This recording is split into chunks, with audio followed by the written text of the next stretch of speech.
قرآن مجید کی عظمت اور فضیلت کے ضمن میں پہلی حقیقت ہے کہ جسے ہمیں سامنے رکھنا چاہیے، اور اس حقیقت کے ادراک و شعور کے لیے قرآن پر ایمان لازم نہیں ہے، بلکہ یہ وہ بات ہے کہ جس کا اعتراف ہر شخص کرے گا، خواہ وہ قرآن کو اللہ کا کلام مانتا ہو یا نہ مانتا ہو۔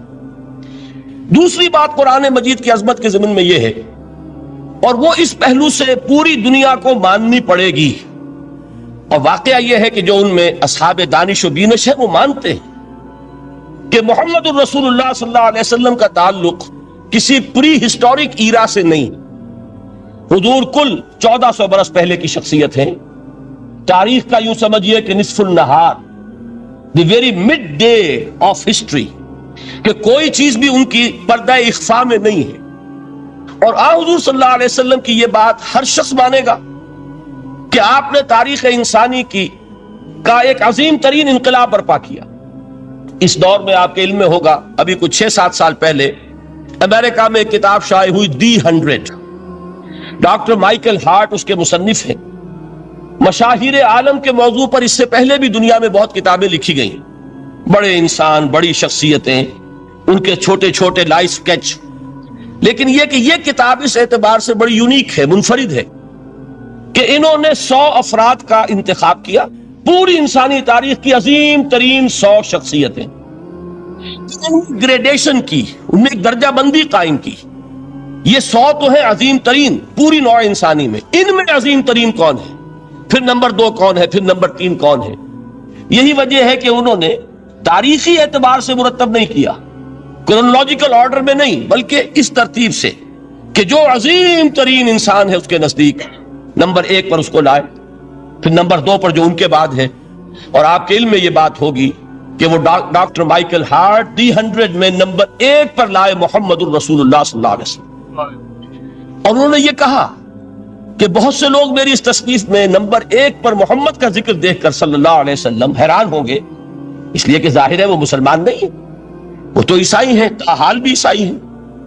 انہوں نے کہا کہ اس میں مجھے لازماً I owe an explanation، مجھے اس کی وضاحت کرنی پڑے گی، اور اس کی جو دلیل اس نے دی ہے وہ اس شخص کی ذہانت کی بہت بڑی عکاسی کرنے والی شے ہے۔ کہتے ہیں this is because he is the only person، یہ the only کو انڈرلائن کر لیجئے اپنے ذہن میں، واحد شخصیت ہے پوری نسل انسانی کی، supremely successful in both the religious and the secular fields، کہ زندگی کے یہ 2 خانے جو آج کے انسان نے اپنے ذہن میں قائم کر لیے ہیں، ایک خانے کو وہ کہتے ہیں یہ مذہبی خانہ، یہ انفرادی ہے، عقائد ہیں، عبادات ہیں، کچھ سوشل کسٹمز ہیں، اگر کوئی فوت ہو جائے گا تو کیا کریں گے، اسے دفن کریں گے، جلائیں گے، کیا کریں گے، پیدائش ہے اسے سیلیبریٹ کس طرح کریں گے، یہ سوشل کسٹمز ہے۔ تو دنیا میں یہ مانا جاتا ہے کہ یہ تو ہے ریلیجس اور پرائیویٹ افیئر ہے زندگی کا، اور ایک ہے سیاست، معیشت، تمدن، قانون، عدالت، سیاسی نظام، معاشی نظام وغیرہ، یہ سیکولر فیلڈ ہے، اس میں کسی مذہب کی بات نہیں ہونی چاہیے، بلکہ یہ کہ جو بھی کسی ملک کے رہنے والوں کی اکثریت کی رائے ہو اس کے مطابق کام چلنا چاہیے۔ یہ ان کا ذہن ہے، ہمارا نہیں، معاذ اللہ۔ اسلام کے نزدیک انسانی زندگی انڈیویزیبل ہے، ناقابل تقسیم وحدت ہے، یہ ایک آرگینک ہول ہے، حیاتیاتی اکائی ہے جس کو تقسیم نہیں کیا جا سکتا۔ لیکن جدید ذہن کا تصور یہی ہے۔ اس تصور کے پس منظر میں دیکھیے کہ جو سب سے بڑی تحسین ہو سکتی تھی اور جو سب سے زیادہ ٹریبیوٹ پیش کرنے کا انداز ہو سکتا تھا وہ شخص نے پیش کر دیا حضور کو، کہ دونوں میدانوں میں بیک وقت انتہائی کامیاب انسان پوری تاریخ میں صرف ایک ہے، اور وہ محمد ہے صلی اللہ علیہ وسلم۔ اس لیے کہ جتنی بڑی شخصیتیں اور نظر آتی ہیں وہ یک رخی ہیں، یا ادھر عظیم ہے یا ادھر عظیم ہے۔ جو ادھر عظمت کی حامل ہیں دین میں، مذہب میں، اخلاق میں، روحانیت میں، جیسے حضرت مسیح خود یا گوتم بدھ، ان کا سیاست میں اس میں کوئی دخل نہیں، کوئی انقلاب برپا نہیں کیا، کوئی نئی حکومت قائم نہیں کی، تو وہاں انہیں 0 دینا پڑتا ہے۔ اور اس کے برعکس سکندر اعظم ہے، اٹیلا ہے، چنگیز ہے، ہٹلر کو بھی چاہے تو شامل کر لیں، جس کی فتوحات جو ہے وہ جنگل کی آگ کی طرح پھیلی ہیں، کوئی مشرق سے مغرب تک پہنچ گیا، کوئی مغرب سے مشرق تک چلا آیا۔ ہٹلر کہاں، آپ کو سکندر اعظم کہاں سے چلا، مقدونیہ سے اور دریائے بیاس تک پہنچا، اور ادھر سے چنگیز ادھر سے گیا وہاں تک پہنچا ہے۔ اٹیلا جو ہے سینٹرل ایشیا سے اور یورپ کے میدانوں تک پہنچا ہے۔ لیکن مذہب اور اخلاق کے میدان میں انہیں صرف زیرو دینے سے کام نہیں چلتا، کوئی مائنس ویلیو معین کرنی پڑتی۔ یہ ہے دنیا کی عظیم ترین شخصیتوں کا حال۔ ایک شخصیت ایسی ہے محمد کی صلی اللہ علیہ وسلم کہ ان کے بارے میں یہ کہنا مشکل ہو جائے گا کہ ان کی زیادہ عظمت جو ہے وہ مذہبی میدان میں ہے یا زیادہ عظمت جو ہے وہ سیاسی اور ملکی میدان میں ہے۔ ایک نئی تہذیب، ایک نیا تمدن، ایک نیا طرز حکومت، ایک نیا نظام معیشت، ایک نیا سماجی اور معاشرتی نظام، ایک نیا قانون فوجداری، ایک نیا قانون دیوانی، زندگی کے ہر اعتبار سے ایک انقلاب برپا کیا ہے۔ یہ ہے محمد الرسول اللہ کا وہ کارنامہ جس کو کہ غیر مسلم بھی تسلیم کرنے پر مجبور ہے۔ چنانچہ شاید آپ نے نام سنا ہو، ہندوستان نے جو بڑے بڑے انقلابی پیدا کیے اس صدی میں، ان میں ایک ایم این رائے جو کمیونسٹ انٹرنیشنل، جو باسکو میں یوں سمجھیے کہ پوری دنیا میں اشتراکی تحریکوں کو کنٹرول کرنے والا ادارہ، یہ شخص اس کا بہت اہم کارکن رہا ہے، ایم این رائے۔ اس نے ایک کتاب لکھی دی ہسٹوریکل رول آف اسلام، اور وہ تسلیم کرتا ہے کہ تاریخ انسانی میں عظیم ترین انقلاب وہ ہے جو محمد نے برپا کیا صلی اللہ علیہ وسلم۔ تو یہ چیز دوسری ہے کہ جس کو ماننا پڑتا ہے۔ لیکن آپ حیران ہوں گے کہ یہ سیرت کا جلسہ تو نہیں تھا، میں قرآن کی عظمت بیان کر رہا تھا۔ یہاں اصل میں جس چیز کی طرف آپ کی توجہ دلانی مقصود ہے وہ یہ ہے کہ اس عظیم ترین انقلاب کے لیے حضور کا اعلی انقلاب قرآن تھا۔ اتر کر ہرا سے سوئے قوم آیا اور ایک نسخہ کیمیا ساتھ لایا۔ اس قرآن کے ذریعے ذہن بدلے، لوگوں کی سوچ بدلی، عقائد بدلے، نقطہ نظر بدلا، ان کا ویلیو سٹرکچر تبدیل ہو گیا۔ پہلے زندگی عزیز ترین متاع شمار ہوتی تھی، اب موت سب سے بڑھ کر خوش آئند ہے۔ شہادت ہے مطلوب و مقصود مومن، نہ مال غنیمت نہ کشور کشائی۔ یہ انقلاب یہ در حقیقت کس کے ذریعے سے ہوا ہے؟ سورہ فرقان میں اللہ تعالیٰ نے ارشاد فرمایا حضور سے، فَلَا تُطِعِ الْكَافِرِينَ وَجَاهِدْهُمْ بِهِ جِهَادًا كَبِيرًا۔ اے نبی، آپ ان کافروں کی باتیں نہ مانیے، ان کے کہنے کی طرف متوجہ نہ ہوئیے، اور اس قرآن کے ذریعے سے جہاد کیجئے۔ جیسے کہ ابھی آپ کو بتایا نظام الدین صاحب نے، اصل انقلاب جو محمد نے برپا کیا صلی اللہ علیہ وسلم وہ تلوار کے ذریعے نہیں ہے، تلوار کے ذریعے انقلاب کی تکمیل ہوئی ہے۔ تو در حقیقت جو انقلاب آیا ہے، انقلاب پہلے آتا ہے انسان کی سوچ میں، انقلاب آتا ہے انسان کے نقطہ نظر میں، انقلاب آتا ہے انسانوں کی شخصیتوں میں، ان کے کردار میں، ان کے شب و روز کے انداز میں۔ یہ انقلاب کون سی تلوار سے آیا؟ محمد تو تنہا تھے صلی اللہ علیہ وسلم، ایک فرد واحد سے دعوت کا آغاز فرمایا۔ یہ قرآن تھا در حقیقت، یہی سب سے بڑی تلوار ہے محمد الرسول اللہ صلی اللہ علیہ وسلم کی۔ اس سے ذہنوں کو بدلا ہے، عقائد بدل دیے ہیں، نظریات بدل دیے ہیں، اسی سے لوگوں کا تزکیہ کیا ہے، اسی کو ان کے اندر اتارا ہے۔ یہ در حقیقت میں علامہ اقبال کا وہ شعر میرے سامنے آ رہا ہے، کیوں بجا در رفت جہاں دیگر شبت۔ عظمت قرآن کے ذکر میں فرماتے ہیں جب یہ قرآن کسی کے اندر اتر جاتا ہے اس کے اندر انقلاب آ جاتا۔ ہی از اے چینج پرسن، اس کی سوچ بدل گئی، نقطہ نظر بدل گیا۔ پہلے وہ کائنات کو سمجھتا ہوگا کہ خود بخود چل رہی ہے، اندھا بہرا مادہ اسے چلا رہا ہے، بائی این ایکسیڈنٹ یہ وجود میں آئی ہے۔ اب وہ سمجھتا نہیں، ایک اللہ ہے، علی کل شیء قدیر بکل شیء علیم، الحی القیوم، جس نے اس کائنات کو بنایا ہے، جو اسے چلا رہی ہے، جو مدبر ہے، یدبر الامر من السماء الی الارض، تدبیر فرما رہا ہے، وہ ہے کہ جس نے اس کائنات کو پیدا فرمایا۔ پھر یہ کہ پہلے وہ سمجھتا ہو کہ میری زندگی کیا ہے، وہی جو کہ شہنشاہ ظفر نے کہا تھا کہ عمر حیات مانگ کے لائے تھے 4 دن، بہادر شاہ ظفر آخری تاجدار خاندان مغلیہ کا، کہ عمر دراز مانگ کے لائے تھے 4 دن، 2 آرزو میں کٹ گئے 2 انتظار میں۔ کل زندگی کیا ہے؟ یہ 30 40 50 60 70 برس۔ قرآن نے بتایا نہیں، اور جو ترجمانی کی اقبال نے، تو اسے پیمانہ امروز و فردا سے نہ ناپ، جاویداں پہم گواں ہر دم جواں ہے زندگی۔ یہ تو ایک ابدی سلسلہ ہے، اس کے لیے کوئی اختتام ہے ہی نہیں۔ یہ موت جو ہے یہ دی اینڈ نہیں ہے، موت ایک زندگی کا وقفہ ہے، یعنی آگے چلیں گے دم لے کر۔ یہ انقلاب ہے انسان کے فکر کا اور سوچ کا۔ اس انقلاب کے نتیجے میں وہ جماعت تیار ہوئی صحابہ کرام کی، ڈیڈیکیٹڈ، کمیٹڈ، جو آخرت کے طالب تھے، جو اللہ کے عاشق محمد کے دیوانے صلی اللہ علیہ وسلم تن من دھن قربان کرنے کے لیے تیار. حضور کے چشم ابرو کی جنبش جو ہے وہ ان کے لیے گویا کہ ایک حکم کے درجے میں ہے جس کی کہ لازماً تعمیل ہوگی. اور انہوں نے اپنی گردنیں کٹوا دی، اپنے گھر اجڑوا دیے، اپنا دنیا کا جو بھی کچھ اثاثہ تھا وہ قربان کر دیا، نشاور کر دیا. تب کہیں جا کر انقلاب آیا. اور یہ شخصیتیں جو تیار ہوئیں تو ان کے تیار کرنے میں ذریعہ کیا ہے؟ قرآن. یہی وجہ دیکھیے، نوٹ کیجئے، اسی بات کو دوسرے پیرائے میں عرض کر رہا ہوں کہ تاریخ انبیاء کے ضمن میں بھی ایک بڑی عجیب حقیقت سامنے آئے گی. حضرت موسیٰ علیہ السلام کے معجزات دو بہت مشہور ہیں، عصائے موسیٰ اور ید بیضاء. ویسے قرآن مجید نے 7 مزید گنوائے ہیں، 9 آیات بینات، 9 بڑے کھلے کھلے معجزے جو فرعون اور آل فرعون کو دکھائے گئے. پھر آپ کو معلوم ہے کہ اسی عصا کی ضرب سے سمندر کا پھٹ جانا، اسی عصا کی ضرب سے ایک چٹان سے 12 چشموں کا پھوٹ بہنا، اور پھر یہ کہ من و سلوہ کا نزول ہے اور غمام ہے صحرا کے اندر جہاں کوئی چیز سائے کے لیے نہیں ہے، ان کے اوپر ابر کا سایہ کیا جا رہا ہے. یہ سارے معجزے آپ کو نظر آ رہے ہیں. اسی طریقے سے حضرت مسیح علیہ السلام کیسے کیسے معجزے. مردہ کو کہا قم باذن اللہ اور کھڑا ہو گیا. گارے سے بنایا ایک پرندے کی شکل اور اس میں پھونک ماری اور اڑتا ہوا پرندہ ہو گیا. یعنی یہ کہ احیاء موتا اور خلق حیات یہ آخری معجزے ہو سکتے ہیں، اس لیے کہ یہ خالص اللہ تعالیٰ کے افعال ہیں. لیکن ذرا اس کانٹیکسٹ میں دیکھیے محمد کا معجزہ کیا ہے صلی اللہ علیہ وسلم. قرآن مجید جن لوگوں نے پڑھا ہے اور سمجھ کر پڑھا ہے، ترجموں سے پڑھا ہے یا ویسے وہ عربی زبان سے واقف ہیں، ان کو معلوم ہے کہ قرآن بار بار کہتا ہے محمد کا معجزہ. یوں تو بے شمار واقعات ہوں گے لیکن اصل معجزہ صرف اور صرف قرآن ہے. کسی کو پیش کیا گیا کہ یہی ہے، آؤ مقابلہ کر لو. اصل میں معجزہ کہتے کسے؟ معجزہ کے معنی عاجز کر دینے والی شے. یوں تو اولیاء اللہ جو ہیں ہم ان کی کرامات کے قائل ہیں.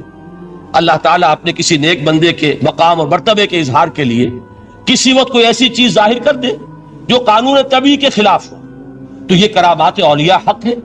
اور اس درجے کی جو ظاہر بات ہے کہ جب اولیاء کے لیے کرامات ہے تو انبیاء کے لیے تو بہت ہوں گی. اصل معجزہ کسے کہتے ہیں؟ جسے کوئی نبی چیلنج کے ساتھ پیش کرتا ہے کہ یہ ہے میری رسالت کا ثبوت، آؤ مقابلہ کر لو. حضرت موسیٰ علیہ السلام کے جو اصل معجزے تھے وہ 2 تھے. ایک عصا جس کا کہ مقابلہ کیا، آپ کو معلوم ہے کہ فرعون نے تمام جو جادوگر تھے پورے مملکت کے انہیں جمع کیا اور مقابلہ کیا. تو جس چیز کو کہ پیش کیا جائے چیلنج کے ساتھ کہ آؤ تو مقابلہ کر لو، وہ اصل معجزہ ہوتا ہے اس نبی اور رسول. تو حضور صلی اللہ علیہ وسلم کا اصل معجزہ، یعنی معجزات، آپ یہ مغالطے میں مبتلا نہ ہو، میں بقیہ معجزات کی نفی نہیں کر رہا. یہ واقعات اپنی جگہ حق ہیں کہ حضور کو پتھر سلام کرتے تھے. حضور صلی اللہ علیہ وسلم جس کھجور کے تنے کے ساتھ ٹیک لگا کر خطبہ دیا کرتے تھے، جبکہ ابھی مسجد نبی میں ممبر نہیں بنا تھا. جب تعداد زیادہ ہو گئی مسلمانوں کی اور ضرورت محسوس ہوئی کہ ذرا بلند مقام پر کھڑے ہو کر آپ خطبہ ارشاد فرمائیں، تو پھر وہ ممبر بنا کر رکھا گیا. پہلے مرتبہ جب آپ ممبر پر چڑھ رہے تھے خطبہ دینے کے لیے تو اس کھجور کے سوکھے تنے میں سے ایسی آواز آئی جیسے کوئی بچہ بلک بلک کر رو رہا ہو کہ وہ سعادت جو مجھے حاصل رہی تھی آج تک میں محروم ہو گیا. تو یہ انبیاء کا مقام ہے. مولانا روم نے اسی لیے کہا ہے کہ فلسفی کو منکر حنانہ است، از ہوا سے انبیاء بیگانہ است. فلسفی اور عقلیت پرست انسان وہ تو حنانہ کا انکار کر دے گا، کیسے ممکن ہے سوکھا تنا اور اس کے اندر سے بچے کی طرح بلکنے کی آواز آئے. لیکن یہ اس لیے کہ وہ انبیاء کے خصوصی احوال جو ہیں ان کو جانتے نہیں. اس قسم کے خرق عادت واقعات حضور کی زندگی میں بھی بے شمار ہوئے، لیکن حضور کا وہ معجزہ جس میں تحدی کے ساتھ چیلنج کے انداز میں کہا گیا کہ آؤ مقابلہ کر لو، وہ صرف اور صرف قرآن ہے. چنانچہ آپ سورہ بنی اسرائیل میں دیکھیں گے قُلْ لَئِنِ اجْتَمَعَتِ الْإِنسُ وَالْجِنُّ عَلَىٰ أَن يَأْتُوا بِمِثْلِ هَٰذَا الْقُرْآنِ لَا يَأْتُونَ بِمِثْلِهِ وَلَوْ كَانَ بَعْضُهُمْ لِبَعْضٍ ظَهِيرًا. اے نبی چیلنج کر دیجئے، اگر تمام انسان اور تمام جن مل کر یہ چاہیں کہ اس قرآن جیسی کوئی تصنیف کر دیں تو چاہے وہ ایک دوسرے کا کتنی بھی اس میں مدد کریں اور تعاون کریں، وہ ہرگز قرآن جیسی کتاب تصنیف نہیں کر سکتے. اس سے آگے بڑھ کر یہ بات کہی گئی، اچھا پورا قرآن نہیں لا سکتے، اس قرآن کی طرح کی 10 صورتیں ہی تصنیف کر لو. جب اس کا بھی جواب نہیں دیا گیا تو جسے کہتے ہیں برسبیل تنزل اور پنجابی میں کہتا ہے کہ برے کو گھر تک پہنچانا، وہ برے کو گھر تک پہنچانے کے لیے فرمایا ایک صورت ہی بنا لاؤ۔ یہ سورہ ہود میں اور سورہ یونس میں یہ مضمون آیا، اور پھر سورہ بقرہ میں ہجرت کے بعد جو پہلی سورت نازل ہوئی اس میں پھر اس کو دہرا دیا گیا، وَإِن كُنتُمْ فِي رَيْبٍ مِّمَّا نَزَّلْنَا عَلَىٰ عَبْدِنَا فَأْتُوا بِسُورَةٍ مِّن مِّثْلِهِ وَادْعُوا شُهَدَاءَكُم مِّن دُونِ اللَّهِ إِن كُنتُمْ صَادِقِينَ کہ اگر تمہیں کوئی شک ہے اس کتاب کے بارے میں جو ہم نے نازل فرمائی ہے، شک کیا ہوگا؟ شک اسی بات میں ہوگا کہ شاید یہ محمد کا اپنا کلام ہے صلی اللہ علیہ وسلم، یا کوئی اور انسان ہے جو انہیں سکھا پڑھا رہا ہے۔ اگر تمہیں اس نوعیت کا کوئی شک ہے تو اس جیسی ایک سورت بنا لاؤ، فاتو بسورۃ من مثلی، اور نوٹ کیجئے گا سورۃ العصر بھی سورت ہے، سورۃ الکوثر بھی سورت ہے، 3 آیات بھی اگر ایسی تم تصنیف کر کے لے آؤ تب تو تمہیں کچھ شک کرنے کا حق حاصل ہوگا، اور اگر نہیں کر سکتے تو جان لو فَإِن لَمْ تَفْعَلُوا وَلَن تَفْعَلُوا، پھر اگر تم ایسا نہ کر سکو اور ہرگز نہیں کر سکو گے، ذرا چیلنج کا انداز دیکھیے کہ ہرگز نہیں کر سکو گے، فَاتَّقُوا النَّارَ الَّتِي وَقُودُهَا النَّاسُ وَالْحِجَارَةُ، ڈرو اس آگ سے جس کا ایندھن بنیں گے انسان اور پتھر۔ اب اس بات کو سمجھیے کہ تاریخی حقیقت ہے یہ، جس کا کوئی کافر انکار نہیں کر سکتا، کہ وہ کوئی شخص اس چیلنج کو قبول کرنے کی جرت نہیں کر سکا۔ اگر جھوٹ موٹ کو بھی کوئی کھڑا ہو جاتا اور کہتا کہ ٹھیک ہے میں نے یہ ایک صورت بنائی ہے اور میرا دعویٰ یہ ہے کہ یہ قرآن جیسی ہے، تو ایک کنٹروورسی تو پیدا ہو جاتی نا۔ کچھ لوگ چاہے کہتے کہ نہیں یہ قرآن کے سطح کی نہیں ہے، لیکن یہ کہ اس کا دعویٰ تو ہو جاتا۔ لیکن تاریخ یہ بتا رہی ہے کہ سرے سے کسی شخص نے اس کی جرت نہیں کی، اس درجے وہ قرآن سے مرعوب ہوئے۔ تو حضور کا سب سے بڑا معجزہ جو آج تک زندہ ہے، اس کو ذہن میں رکھیے، میں نے جو حضرت موسیٰ حضرت عیسیٰ کے معجزات گنوائے ہیں وہ در حقیقت ان کی اپنی ذات کے ساتھ تھے۔ ید بیضا موسیٰ کے ساتھ تھا، عصا معجزہ اس وقت تھا جب موسیٰ کے ہاتھ میں تھا، اس کے بعد کئی سو برس تک وہ صندوق سکینہ جو ہے، تابوت سکینہ، اس میں وہ عصا رکھا رہا، لیکن اب وہ معجزہ نہیں تھا، وہ سوکھی لکڑی تھی، اس کے سوا کچھ نہیں۔ تو تمام انبیاء اور رسول کے معجزے ختم ہو گئے، وہ ان کی ذات کے ساتھ تھے۔ محمد رسول اللہ کی رسالت دائمی ہے تا قیام قیامت، لہذا معجزہ بھی آپ کا دائمی ہے، وہ معجزہ آج بھی موجود ہے۔ البتہ میں ادھر ضرور توجہ دلاؤں گا کہ قرآن مجید کے اعجاز کے 3 پہلو ہیں۔ پہلا پہلو، اور زیادہ تر اسی کی طرف توجہ زیادہ ہوئی ہے، وہ ہے قرآن کی فصاحت، بلاغت، ادبیت، اس کی چاشنی۔ ظاہر بات ہے کہ اس کا شعور اور ادراک صرف عربوں کو ہو سکتا ہے، بلکہ میرے خیال میں ناراض نہ ہو اہل عرب تو آج کے عربوں کو بھی نہیں ہو سکتا۔ یہ اسی دور کے عرب، ان کی اپنی جو اس وقت کی زبان تھی، اس زبان میں فصحاء، بلغاء، شعراء، خطباء، ان کو اتنا ذوق تھا کہ وہ باقی پوری دنیا کو کہتے تھے یہ گونگے ہیں، بولنا ہم آتا، خطیب ہم ہیں، شاعر ہم ہیں، خطبہ ہم دے سکتے ہیں، شعر ہم کہہ سکتے ہیں، باقی سب تو عجمی ہیں، گونگے ہیں، ان کے اندر نہ فصاحت ہے، نہ بلاغت ہے، نہ ان کے کلام میں چاشنی ہے، نہ اس کے اندر کوئی شکوہ ہے۔ یہ دعویٰ جنہیں تھا، جب ان کے منہ بند ہو گئے قرآن کو سننے کے بعد کہ اس کلام کا کوئی مقابلہ ممکن نہیں ہے، جو ان کے سبع معلقہ کے شعراء میں سے آخری شاعر وہ ایمان لے آئے، اس کے بعد جب ان سے کہا گیا کہ اب آپ شعر نہیں کہتے، حضرت عمر نے ایک مرتبہ ان سے سوال کیا کیا بات ہے اب آپ نے شعر کہنے چھوڑ دیے؟ تو ان کا جواب یہ تھا اب بعد القرآن، کیا آپ قرآن کے بعد بھی اس کا امکان ہے کہ کوئی شخص اپنی فصاحت اور بلاغت کا کوئی اظہار کرنا چاہے؟ یہ تو فصاحت اور بلاغت کی ایک معراج ہے کہ جس تک کہ اب کسی انسان کی رسائی ممکن نہیں۔ تو فصاحت اور بلاغت جو ہے قرآن کی اور اس کی ادبیت، در حقیقت اس کا ادراک تو ہو سکتا ہے صرف اہل زبان کو۔ ہم لوگ جو ترجموں سے پڑھتے ہیں، چاہے کتنی ہی گرامر پڑھ لیں، کتنی صرف و نحو پڑھ لیں، واقعہ یہ ہے کہ وہ جو ایک ہوتا ہے نفس پر جب انگلی آتی ہے تو جو ایک آپ کو فیل ہوتی ہے، وہ فیل ہم جو عجمی لوگ ہیں جن کی مادری زبان عربی نہیں ہے، وہ قرآن مجید کی فصاحت اور بلاغت کو اس طور سے نہیں سمجھ سکتے جیسے کہ اہل زبان سمجھ سکتے ہیں، اور خاص طور پر جیسے کہ اس زمانے کے اہل زبان نے سمجھا۔ آج چونکہ عربی زبان ویسے تو جو اس کی فصیح لینگویج ہے وہ جو کی تو اپنی اصل پر قائم ہے، اور وہ اسی قرآن کے طفیل اور قرآن کے صدقے قائم ہے، ورنہ دنیا میں کوئی دوسری زبان نہیں ہے کہ جو 1500 برس تک اتنی پیور رہ جائے، اس میں تبدیلی آتی۔ خود اردو جو ہے 300 برس کی اردو، دکن کی اردو، ذرا اس کو کبھی پڑھیے تو آپ حیران ہوں گے کہ یہ اردو زبان ہے اور آج کی اردو کوئی اور ہے۔ یہ صرف 200-250 برس کے اندر یہ انقلاب اردو میں ہو چکا ہے۔ عربی زبان 1500 برس سے وہ قائم ہے اپنے اسی جگہ پر، اور وہ صرف قرآن کا اعجاز اور قرآن کا صدقہ ہے۔ لیکن باقی جو اصل میں بولی جانے والی زبانیں ہیں وہ بہت بدل چکی ہیں۔ لہذا تمام اہل عرب کے لیے بھی اب قرآن کے اس پہلو کو صحیح طور پر سمجھنا ممکن نہیں۔ قرآن کی جو اعجاز کے دو پہلو ہیں وہ ہے در حقیقت جو میری اور آپ کی توجہ کے خاص طور پر در حقیقت حقدار ہیں، اور ہمیں ان کی طرف توجہ کرنی چاہیے۔ بدقسمتی سے اس کی طرف عام طور پر علماء نے توجہ نہیں کی، اس کی صرف ادبیت ہی کا چرچا ہوتا ہے۔ اصل میں قرآن مجید علم انسانی کی معراج، فکر، فلسفہ، حکمت، قرآن کی ابدی حکمت، قرآن کا ابدی فلسفہ، قرآن انسانی مسائل کا جو حل دیتا ہے، قرآن نے سوشل سائنسز میں جس طریقے سے رہنمائی کی ہے، یہ دو پہلو ہیں اس کے اعجاز کے، جس کی کہ آج ہمیں ضرورت ہے کہ ہم اس کا شعور اور ادراک حاصل کریں۔ اس کے ضمن میں خاص طور پر علامہ اقبال کا نام لینا چاہتا ہوں۔ میرے نزدیک اس دور میں قرآن مجید کے اس اعجاز اور اس کے ایک معجزہ ہونے کے لیے سب سے بڑی دلیل علامہ اقبال کی شخصیت ہے۔ وجہ کیا ہے کہ علامہ اقبال علماء کے طبقے میں سے نہیں تھے۔ ظاہر بات ہے کہ جن کا پورا جو ہے جن کی زندگی گزرتی ہو قال اللہ و قال الرسول میں، ان کے دلوں میں عظمت قرآن کی، ان کے دلوں میں حضور کی محبت، یہ تو سمجھیے کہ ہونی ہی چاہیے۔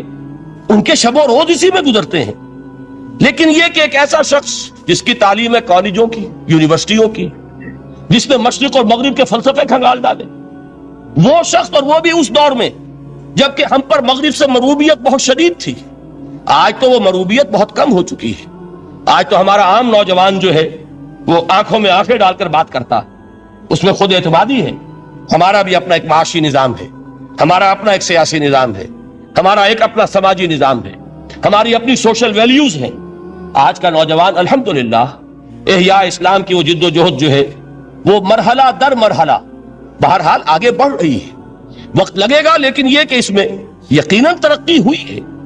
اسی کا مظہر یہ ہے کہ خود اعتمادی ہے۔ We have confidence۔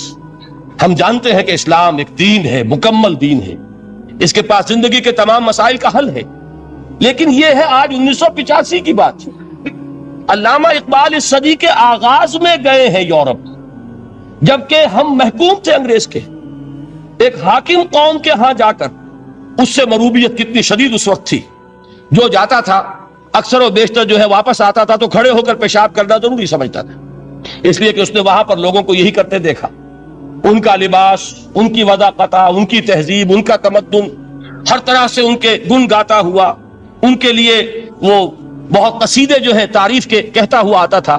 لیکن ایک علامہ اقبال کی شخصیت وہ ہے کہ وہ یہ خود کہتے ہیں کہ میں اس آگ میں ڈالا گیا ہوں مثل خلیل، مغربی تہذیب کے اس الاؤ میں مجھے اس طرح ڈالا اللہ نے جیسے کہ حضرت ابراہیم کو آگ میں ڈلوایا۔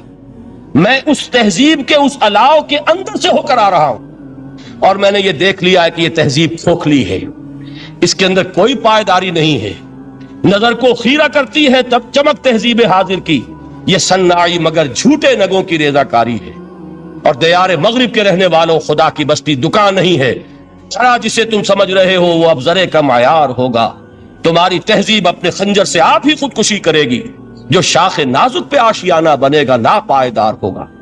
اب آپ اندازہ کیجئے وہ شخص جو بنیادی طور پر فلسفی ہے، فلسفے کا طالب علم ہے، وہ جرمنی اور انگلستان میں جا کر فلسفے کھنگالنے کے بعد اسے اگر تسکین حاصل ہوئی، اس کی جو علم کی پیاس تھی اگر اسے سیری حاصل ہوئی تو صرف قرآن کے ذریعے سے، نہ کہیں جہاں میں اما ملی، جو اما ملی تو کہاں ملی میرے جرم خانہ خراب کو تیرے عفو بندہ نواز میں۔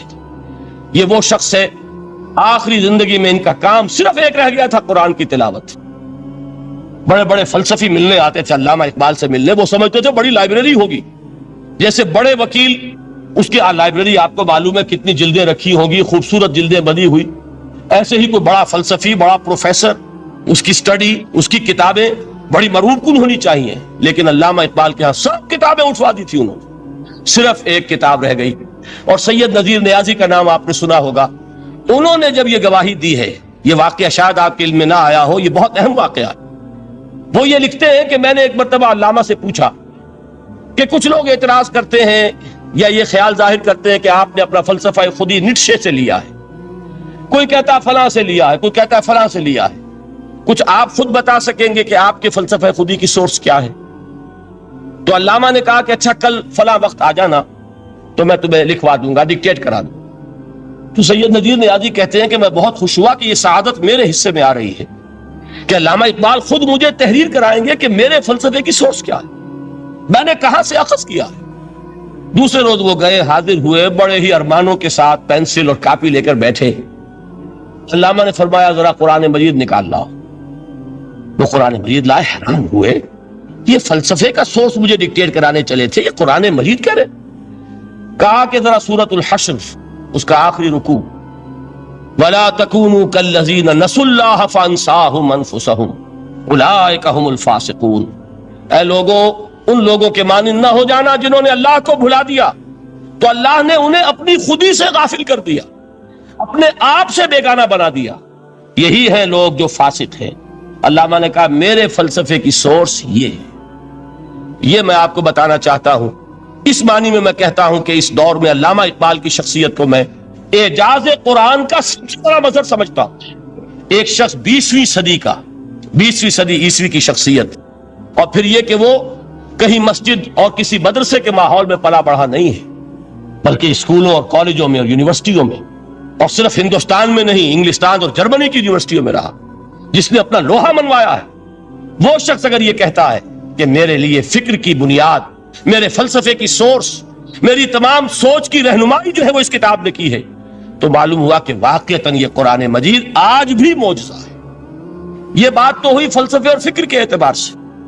دوسرا پہلو جو اپلائیڈ پہلو ہے، اس دور کے اعتبار سے وہ اہم تر ہو گیا ہے۔ انسان کے لیے جو پیچیدہ تمدنی مسائل ہیں، سیاسی مسائل کو کیسے حل کیا جائے، معاشی مسائل کا حل کیسے ہو، سماج میں توازن کیسے ہو، مرد اور عورت کے درمیان توازن کیسے ہو، ہوتا کیا ہے یا عورت بھیڑ بکری کی طرح کی ملکیت بن جاتی ہے۔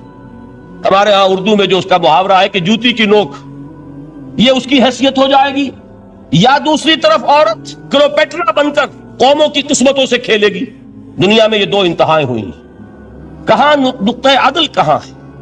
کیسے بیلنس جو ہے اسٹرائک کیا جائے، مردوں کے حقوق اور فرائض اور خواتین کے حقوق اور فرائض، اس میں صحیح ترین ایکویشن ہے کیا؟ اسی طریقے سے فرد اور اجتماع، فرد اور ریاست، یا تو یہ کہ انسان کی انفرادی آزادی اتنی جا رہی ہے، مادر پدر آزاد، جس کا مظہر یہ ہے کہ آج انگلستان میں 2 مرد بھی میاں اور بیوی کی حیثیت سے رہ سکتے ہیں، قانون تسلیم کرے گا ہسبینڈ اینڈ وائف، ان کو وہی حقوق حاصل ہوں، یہ ہے وہ آزادی۔ اور یا پھر یہ ہے کہ جو روس میں ہے یا دوسرے ممالک میں ہے کہ آزادی بالکل ختم، اور معلوم ہوا کہ ایک ٹوٹلیٹیرین سوسائٹی ہے، مستبدانہ نظام ہے۔ ان کے درمیان نقطہ عدل کہاں ہے؟ اسی طرح سرمایہ اور محنت، اگر ذرا سا سرمایہ کو چھوٹ ملتی ہے، وہ مزدور کا خون چوستا ہے اور اس کا حق اس کو نہیں دیتا۔ اقبال نے بہت خوبصورت انداز میں کہا ہے کہ خواجہ از خون رگے مزدور سازد لال ناب، از جفائے دہ خدایاں کشت دہ کا نا خراب۔ انقلاب انقلاب ہے انقلاب۔ ایک طرف سرمایہ دار ہے جو مزدور کی رگوں میں سے خون نچوڑ کر سرخ شراب کا پیمانہ لے کر بیٹھا ہوا ہے، وہ در حقیقت مزدور کا خون ہے جو پی رہا ہے۔ ایک طرف وہ زمیندار اور جاگیردار ہے جو کاشتکار کا خون جو ہے چوس رہا ہے۔ تو یہ انتہا ہے، اور یا یہ ہے کہ اگر ذرا آپ مزدور کو یا اس کارکن کو تھوڑا تحفظ دیجئے تو وہ کام نہیں کرتا۔ ہمارے ہاں پچھلے دور میں یہی ہوا تھا۔ میں یہ برملا کہتا ہوں، آج بھی آپ کے سامنے کہہ رہا ہوں کہ بھٹو نے واقعہ یہ بہت بڑا کارنامہ سر انجام دیا تھا۔ اس نے مزدور کو ایک سیلف ریسپیکٹ دی تھی، کاشتکار کو اپنی عزت کا احساس دیا تھا کہ میں بھی انسان، میرے بھی حقوق ہیں، لیکن نتیجہ اس کا نیگیٹو نکلا۔ مزدور نے کام کرنا چھوڑ دیا، معیشت کی گاڑی ختم ہو گئی۔ وہ چیز کہ جو متوازن ہو، جس میں مزدور کو اس کا حق مل رہا ہو اور پسینہ خشک ہونے سے پہلے اس کی جائز مزدوری اس کو مل گئی ہو، جس میں کہ انسان کسی سرمایہ دار کی رعیت بن کر نہ رہ جائے۔ دوسری طرف یہ کہ سرمایہ کے لیے بھی جو اس کا صحیح ہے کہ اس کو انسینٹیو ملے، وہ میدان میں آئے، اس کے اندر رسک لینے کے جو ہے وہ صلاحیت پیدا ہو. ان دونوں چیزوں کو کیسے متوازن کیا جائے؟ واقعہ یہ ہے کہ یہ ہے وہ پیچیدہ مسائل جن کا حل قرآن میں ہے. ہماری قسمتی کیا ہے کہ ہم نے خود ان چیزوں کے لیے دوسروں کے سامنے جھولی پساری ہوئی. ہم دوسروں سے بھیک مانگ رہے ہیں. ہمارا حال کیا ہوا تھا اس صدی کے شروع میں؟ مصطفیٰ کمال پاشا نے جب ترکی میں اسلام کے آئلی قوانین بھی منسوخ کیے، نوٹ کیجئے اس کو، یہ اسی صدی کے وہ صدمے ہیں جو ہم نے اٹھائے ہوئے ہیں. اور گاہے گاہے باز خواہی قصہ پاری نہ رہا، تازہ خواہی داشتن گر داغ ہائے سی نہ رہا. اس صدی میں کیا نہیں ہوا؟ عربوں کی ریوولٹ ترکوں کے خلاف، ان کے پیٹھ میں جو خنجر گھونپا، اور ایک انگریز، ایک کرنل لارنس کی وہ ساری شرارت، اس کے نتیجے میں ایک عظیم مملکت عثمانیہ، سلطنت عثمانیہ، دی گریٹ آٹومان امپائر، اس کے چیتڑے اڑ گئے. اور اس کے بعد وعدے کیے تھے عربوں سے کہ ہم تمہیں حکومت دیں گے. ہوا کیا کہ ان کے چھوٹے چھوٹے ٹکڑے کیے اور تقسیم کر لیے. مغربی سامراج کا دور شروع ہو گیا. اس کا ایک رد عمل مصطفیٰ کمال پر اس درجے شدید ہوا، اس نے ہر چیز جس کا تعلق عربوں سے تھا اس کو ختم کر دیا، ملک بدر کر دیا. عربی میں اذان نہیں ہوگی، عربی میں نماز نہیں پڑھی جائے گی. اور اسی کے ضمن میں یہاں تک گیا کہ فیملی لاز بھی رومن لاز جو ہے وہ نافذ کیے.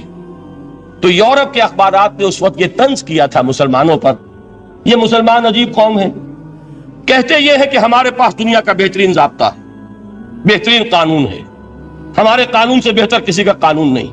اور حال یہ ہے کہ فیملی لاز کے لیے بھی یہ ہم سے بھیک مانگ رہے ہیں، ہم سے وہ قوانین لے کر اپنے ہاں نافذ کر رہے ہیں.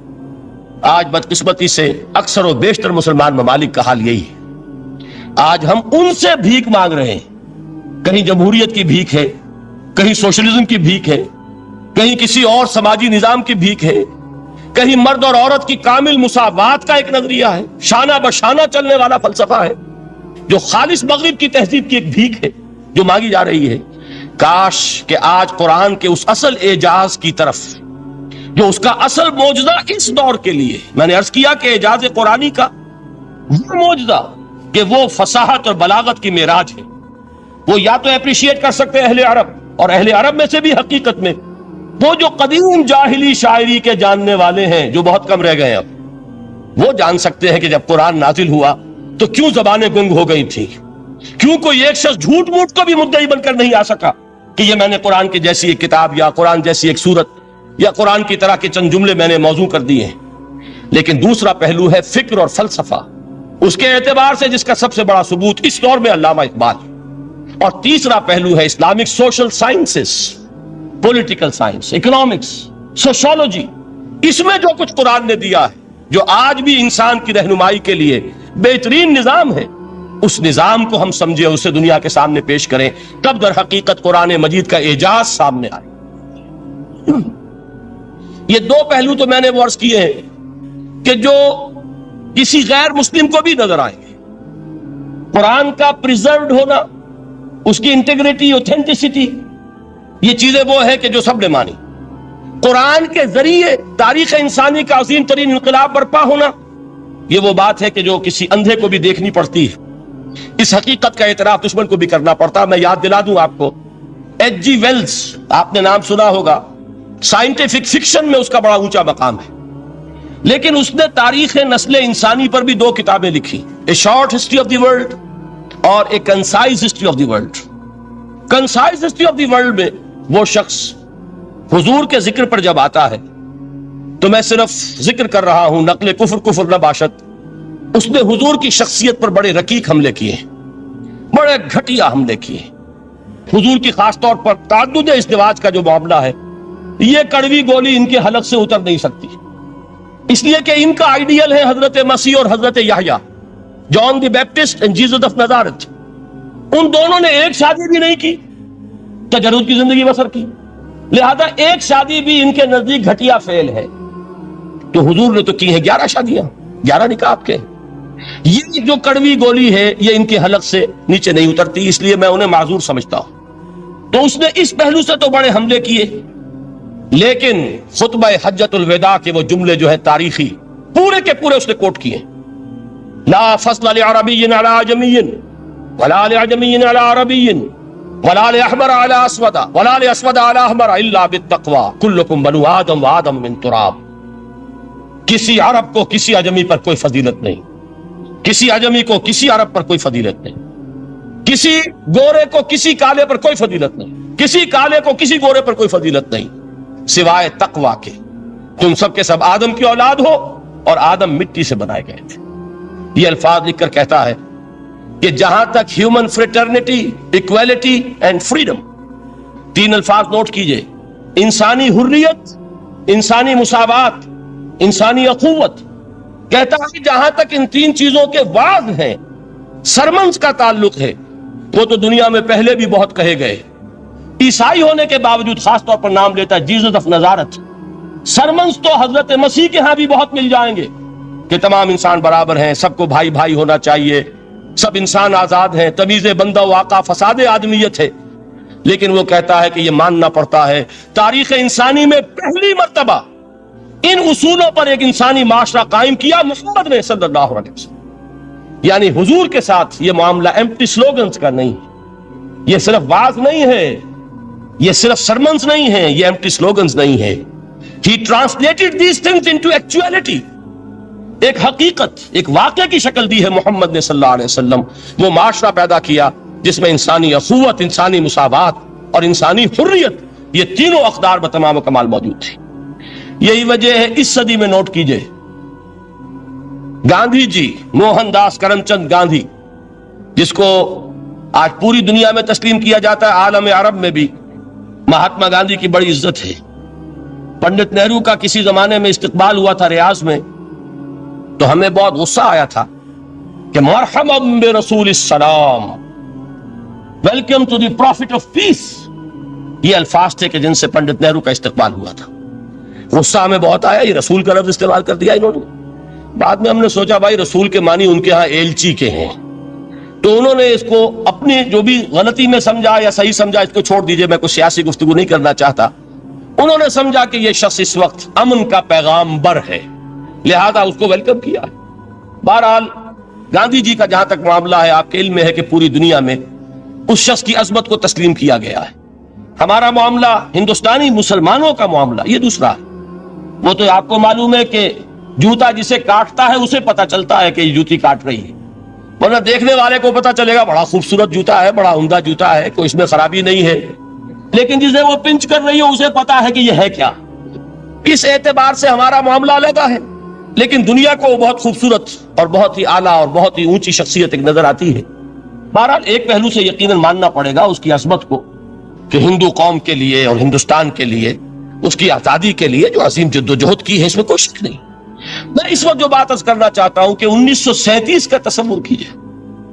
1937 میں آپ کو معلوم ہے 1935 میں قانون بنا تھا اور پہلی مرتبہ الیکشنز ہوئے تھے بر صغیر میں 1937، اور وہ ہوئے تھے صوبائی الیکشنز.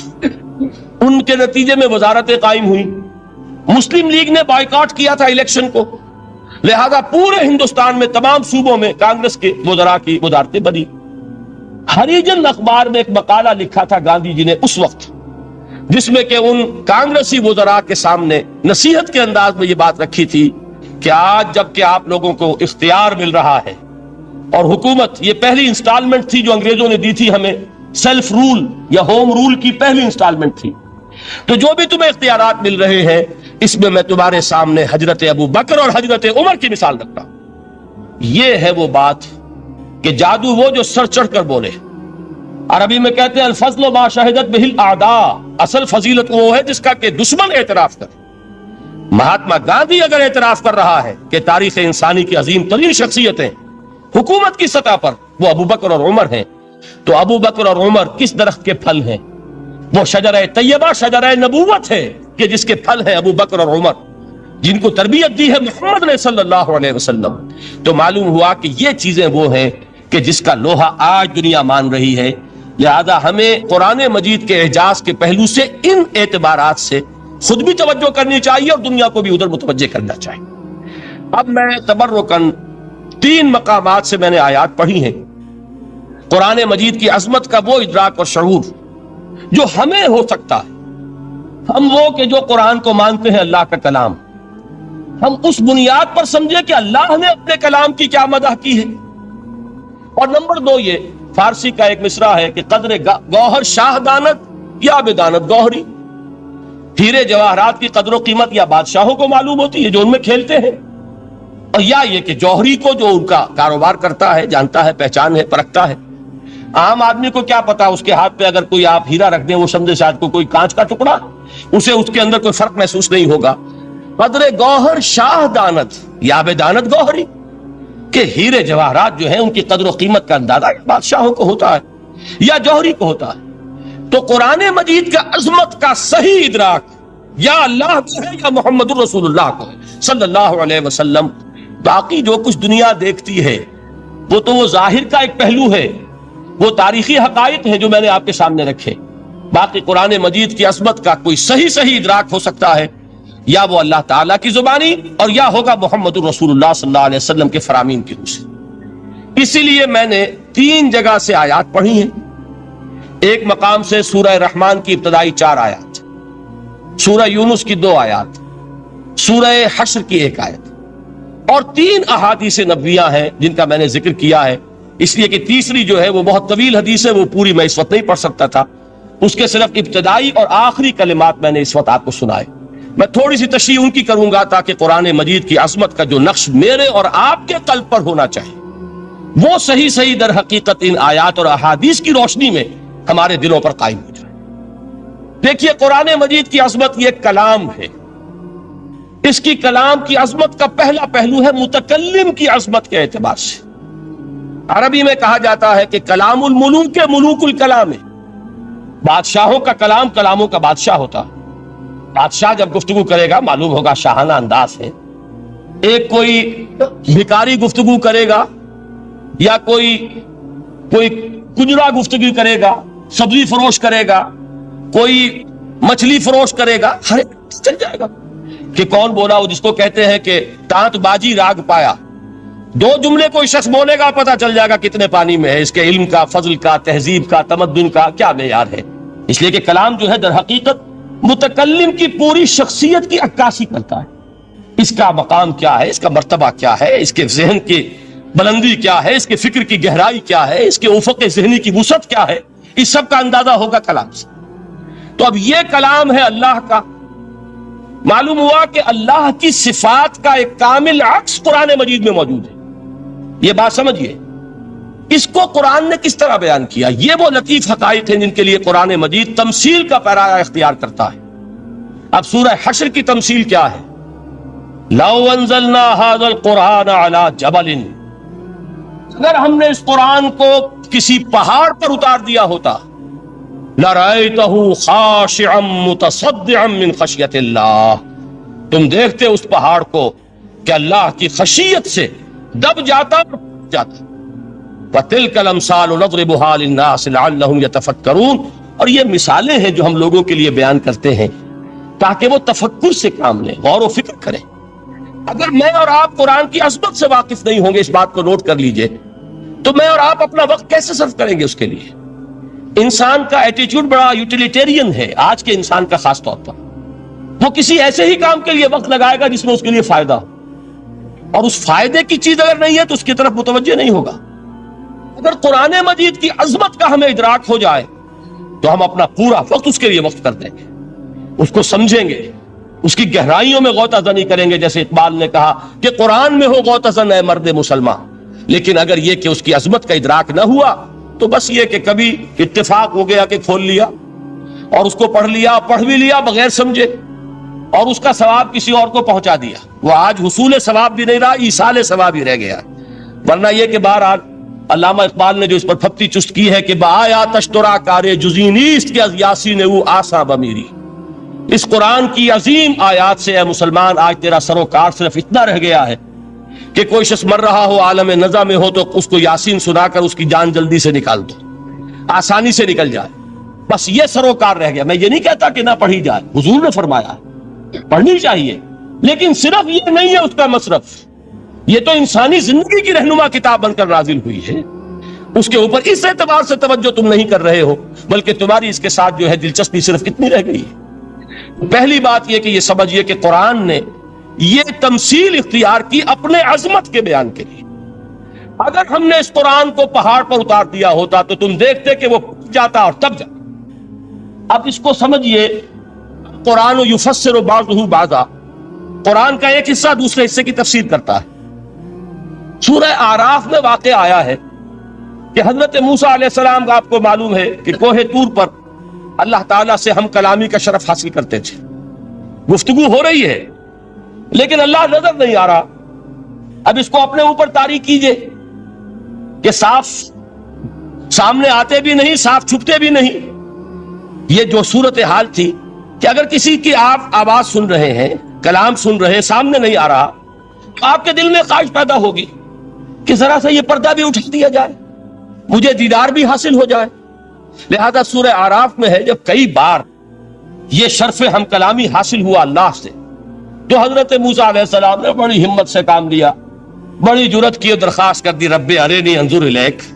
یہ جو پردہ بیچ میں حائل کیا ہوا ہے پروردگار، تو میرا شوق دیکھ، میرا اشتیاق دیکھ، تو مجھے ذرا دیدار بھی عطا ہو جائے. اس پر کیا بات کہی گئی؟ لن ترانی، موسیٰ تم مجھے ہرگز نہیں دیکھ سکتے، تم اس جسد ظاہری کے ساتھ، اس جسد مادی کے ساتھ، ان عنصری آنکھوں سے میرا دیدار نہیں کر سکتے. ولیکن انظر الی الجبل، دیکھو ہم تمہیں ایک مثال دیے دیتے، ذرا اس پہاڑ کی طرف دیکھو، ہم اپنی ایک تجلی اس پر ڈالیں گے.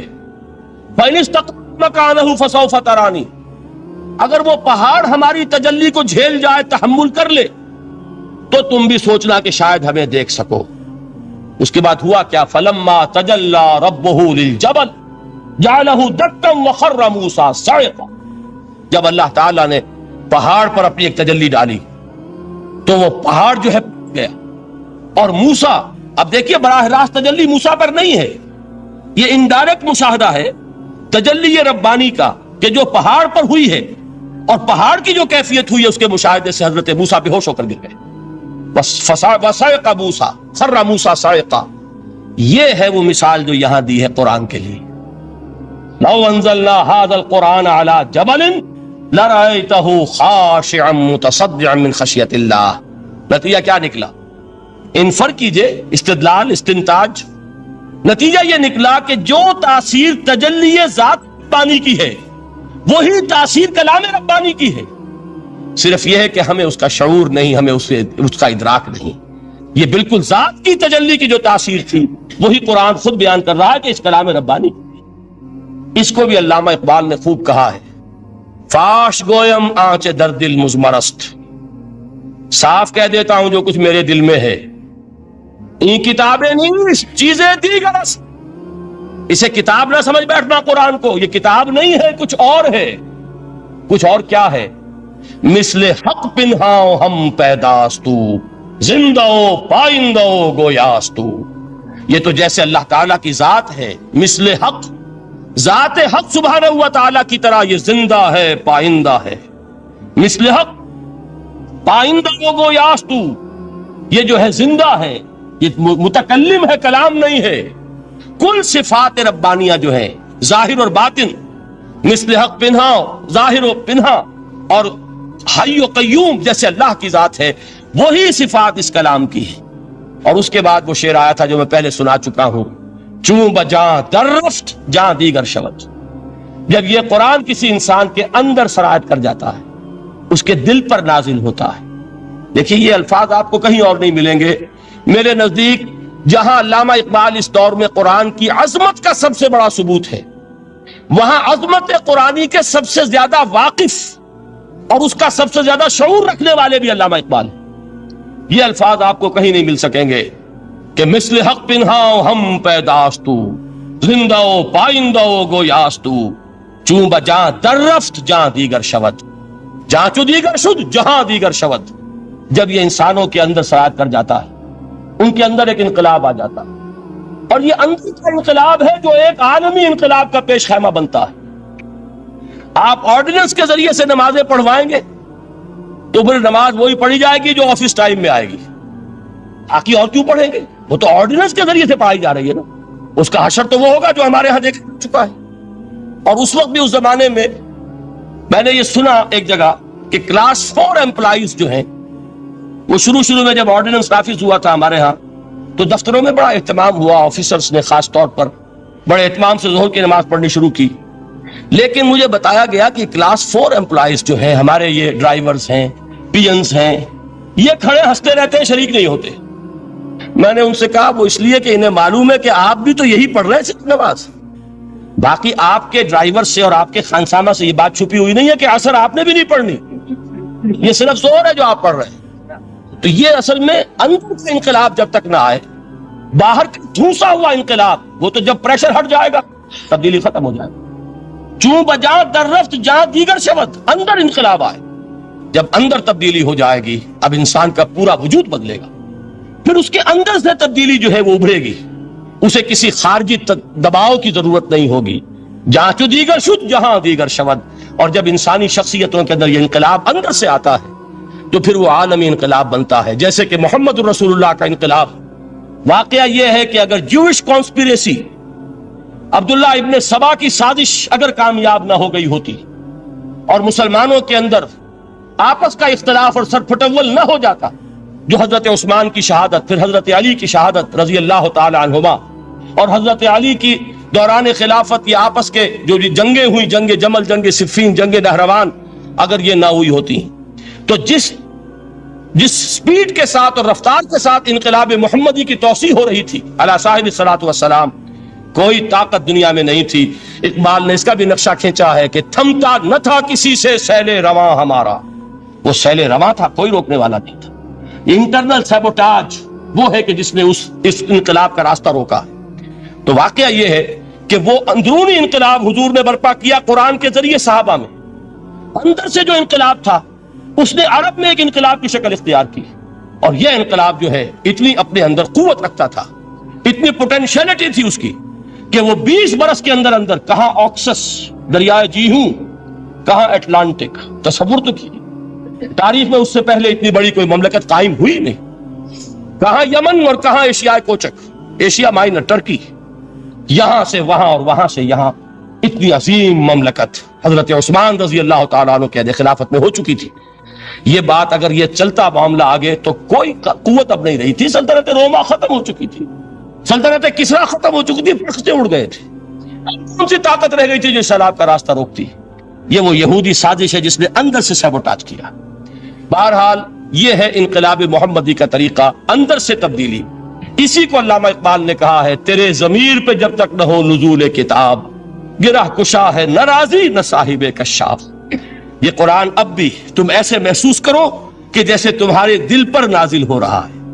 اور مجھے یاد آیا امام ابن قیم رحمت اللہ علیہ، ان کا ایک بڑا پیارا جملہ ہے. وہ کہتے ہیں قرآن کے بعض پڑھنے والے ایسے ہیں کہ جب وہ قرآن کو پڑھتے ہیں تو یوں محسوس کرتے ہیں کہ قرآن مصحف میں لکھا ہوا نہیں ہے، ان کے اپنے دل کے اوپر کندہ ہے، دل کے اوپر سے پڑھ رہے ہیں. یعنی اتنی کامل مطابقت وہ محسوس کرتے ہیں، اپنی فطرت، ہیومن نیچر اور قرآن کے اندر اتنی مطابقت ہے. اس طرح وہ ٹیلی کرتے ہیں ایک دوسرے کے ساتھ کہ محسوس ہوتا ہے کہ وہ کتاب ان صفحات میں لکھی ہوئی نہیں ہے بلکہ لوح قلب پر لکھی ہوئی ہے کہ جہاں سے وہ انسان اسے پڑھ رہا ہے.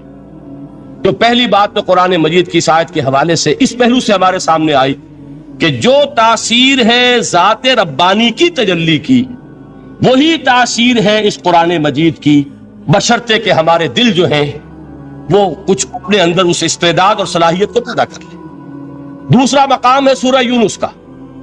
اب کسی کلام کی عظمت کا دوسرا پہلو ہو سکتا ہے اس کی افادیت کے اعتبار سے، اس سے فائدہ کیا ہوگا نوع انسانی کے لیے.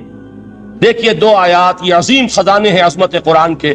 سورہ یونس میں یا ایھا الناس، اے لوگو، قد جاءتکم موعظۃ من ربکم وشفاء لما فی الصدور وہدی ورحمۃ للمؤمنین. 4 الفاظ نوٹ کر لیجئے. اے لوگو، آ گئی ہے تمہارے پاس وہ چیز تمہارے رب کی طرف سے جو موعظہ ہے. موعظہ کسے کہتے ہیں؟ نصیحت. اس بات کو ذرا سمجھ لیجئے ترتیب کیا ہے. نصیحت اسے کہتے ہیں، جی رہا نہیں جا رہا، میں نے اس کی ترتیب بدلی ہوئی ہے. مجھے یاد دلایا ایک صاحب نے کہ سورہ رحمان کی ابتدائی آیات کا بیان تو رہ گیا، وہ رہا نہیں، میں نے پڑھا کسی اور ترتیب سے تھا، بیان کسی اور ترتیب سے کر رہا ہوں. پڑھنے میں 4، 2 اور 1 اور اب جو میں بیان کر رہا ہوں، پہلے ایک آیت سورہ حشر کی جو بیان کی، اب 2 آیات ہیں سورہ یونس کی۔ لوگوں تمہارے پاس آ گئی ہے تمہارے رب کی طرف سے موعظت، اور تمہارے سینوں کے اندر جو روگ ہیں ان کے لیے علاج۔ توجہ کیجئے گا، ہم نے قرآن کو کیا سمجھا ہے؟ صرف ایک مقدس کتاب، ایک حصول ثواب یا ایصال ثواب کا آلہ۔ قرآن ہے کیا؟ نمبر 1 موعظہ۔ موعظہ کسے کہتے ہیں؟ وعظ اسے کہتے ہیں وہ بات جس سے دل نرم ہو جائے، دل کے اندر گداز پیدا کرنے والی شے۔ وجہ کیا ہے؟ اعلیٰ سے اعلیٰ حکیمانہ بات کسی سے کہی جائے، دل سخت ہے، اثر نہیں ہوگا، ایک کرسٹ آ جاتا ہے انسان کے دل کے اوپر۔ جیسے کہ یہود کے علماء کے بارے میں فرمایا گیا، ثم قست قلوبکم فہی کالحجارۃ او اشد قسوہ وان من الحجارۃ لما يتفجر منه الانہار وان منها لما يهبط من خشیۃ اللہ وان منها لما يشقق فيخرج منه الماء۔ اے لوگوں، پھر تمہارے دل سخت ہوتے چلے گئے، پھر وہ پتھروں کے مانند سخت ہو گئے، بلکہ ان سے بھی زیادہ سخت، اس لیے کہ پتھروں میں تو وہ بھی ہوتے ہیں کہ جو اللہ کے خوف سے گر جاتے ہیں، پتھروں میں وہ بھی ہوتے ہیں کہ جو اللہ کی خشیت سے پھٹ جاتے ہیں، ان میں سے پانی بہ نکلتا ہے۔ پتھر تو اس طرح کے ہیں، لیکن انسان کا دل جب سخت ہو جائے، جب پتھر بن جائے، تو کوئی شے دنیا کی اس کی سختی کا مقابلہ نہیں کر سکتی۔ پہلے اس سختی کو نرم کریں گے، جیسے زمین ہے چٹیل زمین، اس زمین کے اندر ہل چلے گا تو بارش جو ہے فائدہ دے گی، اس کو آپ زمین کو نرم کرتے ہیں تاکہ وہ بارش کو جذب کرے، ورنہ چٹیل زمین ہے سخت، وہ پانی بہ جائے گا اور وہ زمین کے اندر جذب نہیں ہوگا۔ تو پہلا لفظ استعمال کیا موعظہ۔ یہ قرآن واعظ ہے، نصیحت ہے، دلوں کو نرم کرتا ہے، دلوں پر جو کرسٹ آ گیا ہے سخت اسے توڑتا ہے، اس میں ہل چلاتا ہے۔ پھر کیا کرتا ہے؟ پھر جب یہ جذب ہوتا ہے، شفاء لما فی الصدور، جو سینے کے روگ ہیں ان کے لیے شفا ہے۔ اب آپ غور کیجئے گا، علامہ اقبال نے انہی 2 اعتبارات سے مسلمانوں کا مرثیہ کہا ہے کہ مسلمانوں نے اس قرآن کو نہ موعظہ کے لیے استعمال کیا اور نہ تزکیہ نفس کے لیے استعمال کیا، بلکہ اس کو تو صرف بنا لیا ہے وہ جان آسانی سے نکالنے کا نسخہ یا ایصال ثواب کا حل۔ چنانچہ کہتے ہیں واعظ کے لیے واعظ دستاں زن و افسانہ بند۔ واعظ جو ہے ہمارے داستانے کہتے ہیں، افسانے کہتے ہیں، قصے کہتے ہیں، لطیفے کہتے ہیں، معنی او پست و حرف او بلند، اس کے بیان میں معنی تو ہوتے ہیں بہت ہی گھٹیا، نیچے کے پست، الفاظ کا شکو ہوتا ہے، الفاظ بہت اونچے ہوتے ہیں۔ از خطیب و دیلمی گفتار او با ضعیف و شاذ و مرسل کار او، سارا باز و نصیحت جو ہو رہا ہے وہ ضعیف حدیثوں کے ذریعے سے، ضعیف روایات بخاری کی ہو، مسلم کی ہو، ترمذی کی ہو، ابن ماجہ کی ہو۔ کہاں خطیب بغدادی اور دیلمی، وہ کتابیں کہ جن کی کوئی سند نہیں ہے، وہاں کی روایات کے ذریعے سے لوگوں کو تذکیر کرنے کی کوشش کر رہے ہیں۔ با ضعیف و شاذ و مرسل کارہ، ضعیف روایات، شاذ روایات، مرسل روایات جن کا سلسلہ روایت محمد الرسول اللہ تک متصل نہیں ہے، اس کے ذریعے سے کر رہے ہیں۔ حالانکہ موعظہ، سب سے بڑا موعظہ یہ قرآن تھا۔ قرآن کہتا ہے خود فذکر بالقرآن من یخاف وعید، اے محمد صلی اللہ علیہ وسلم آپ اس قرآن کے ذریعے نصیحت کیجئے۔ یہ قرآن ہے جو دلوں کی سختی کو ختم کرے گا، گداز پیدا کرے گا۔ دوسری طرف علامہ اقبال کیا کہتے ہیں کہ جہاں تک ہمارے ہاں جو بھی تصوف کے معروف حلقے ہیں، صوفیاء حق کی بات نہیں کہہ رہا، وہاں قوالی ہو رہی ہوگی تو حال آ جائے گا۔ صوفی پشمینہ پوشے حال مست، از شراب نغمہ قوال مست۔ قوال سے جو کچھ مل رہا ہے، حال آ رہا ہے، مستی آ رہی ہے، کیف اور سرور حاصل ہو گیا ہے۔ صوفی پشمینہ پوشے حال مست، از شراب نغمہ قوال مست۔ لیکن یہ کہ اس کی محفل میں در نمی سعادت بقرآن محفلش، اس کی محفل میں قرآن کا کہیں گزر نہیں ہے۔ جبکہ محمد الرسول اللہ صلی اللہ علیہ وسلم کی بھی ایک محفل ہوتی تھی، محفل سماع۔ وہ محفل سماع کیا تھی؟ حضور صحابہ سے فرمائش کر کر کے قرآن سنتے تھے۔ حضرت عبداللہ ابن مسعود رضی اللہ تعالیٰ عنہ کی روایت موجود ہے کہ مجھے ایک مرتبہ حکم دیا حضور نے کہ قرآن سناؤ۔ میں نے عرض کیا حضور آپ کو سناؤں؟ آپ پر تو نازل ہوا ہے۔ تو حضور نے فرمایا نہیں، مجھے کسی اور سے سن کر کچھ اور لطف حاصل ہوتا ہے۔ اب امتثال امر میں حضرت عبداللہ ابن مسعود رضی اللہ تعالیٰ عنہ نے سورہ نساء پڑھنی شروع کی. 41ویں آیت پر پہنچے. چشم تصور سے دیکھیے کہ حضور بھی تشریف فرما ہے, صحابہ کرام کی محفل ہے, اور صحابہ کیسے بیٹھا کرتے تھے ادب کے ساتھ. ایک روایت میں الفاظ آئے ایسے بیٹھتے تھے ساکت و صامت ہو کر, بالکل خاموش, سکون, ساکن اور ساکت اور صامت, کہ جیسے ان کے سروں پر پرندے بیٹھے ہیں کہ ذرا جنبش کریں گے تو پرندہ اڑ جائے گا, اس ادب کے ساتھ. تو وہ محفل جو ہے حضور صلی اللہ علیہ وسلم کی, اور ایک صحابی حضرت عبداللہ ابن مسعود گردن نیچی کیے ہوئے ہیں اور قرآن پڑھتے چلے جا رہے ہیں. جب اس آیت پر پہنچے فَكَيْفَ إِذَا جِئْنَا مِن كُلِّ أُمَّةٍ بِشَهِيدٍ وَجِئْنَا بِكَ عَلَى هَؤُلَاءِ شَهِيدًا, کیا ہوگا اس دن جس دن کہ ہم ہر امت پر ایک گواہ کھڑا کریں گے, اور اے نبی آپ کو گواہ بنا کر لائیں گے ان کے خلاف. آپ کو یہ ٹیسٹیفائی کرنا ہوگا کہ اللہ تیرا جو کلام میرے پاس آیا تھا میں نے پہنچا دیا تھا, اب ان کی ذمہ داری ہے. They are accountable, they are responsible. اس پر حضور نے فوراً فرمایا حسبک حسبک, بس کرو بس کرو. اور حضرت عبداللہ ابن مسعود فرماتے کہ میں نے جب نگاہ اٹھا کر دیکھا حضور کے آنکھوں سے آنسو روا تھے. یہ ہے سماع, یہ محفل سماع ہے. کاش کہ اللہ تعالی ہمیں اس کی توفیق عطا فرمائے. یہ ہے مسنون محفل سماع. اس قرآن کے اندر وہ گداز ہے. آیا کہ نہیں ساتویں پارے کے بالکل آغاز میں وَإِذَا سَمِعُوا مَا أُنزِلَ إِلَى الرَّسُولِ تَرَىٰ أَعْيُنَهُمْ تَفِيضُ مِنَ الدَّمْعِ مِمَّا عَرَفُوا مِنَ الْحَقِّ يَقُولُونَ رَبَّنَا آمَنَّا فَاكْتُبْنَا مَعَ الشَّاهِدِينَ. تو یہ ہے دوسری چیز کہ در حقیقت تزکیہ نفس کا ذریعہ یہ قرآن ہے. سینوں میں جو روگ ہیں, حب دنیا, حب مال, حب شہرت, حب اقتدار, جس کو کہ ایڈلر کہتا ہے دی ارج ٹو ڈومینیٹ, میرا غلبہ ہو, میرا تسلط ہو, میں نمایاں ہو جاؤں, میری حکومت بن جائے, اختیار میرے ہاتھ میں آ جائے, دی ارج ٹو ڈومینیٹ. یہ ساری ارجز ہیں ہماری در حقیقت جس سے فساد رونما ہے. یہ حب مال ہے جس کی وجہ سے ہمارے اندر تنافس ہے. الہاکم التکاثر حتی زرتم المقابر, یہ کثرت اور بہتات کی طلب تمہیں غافل کیے رکھتی ہے یہاں تک کہ قبروں تک جا پہنچتے ہو. آنکھ انسان کی کھل نہیں پاتی.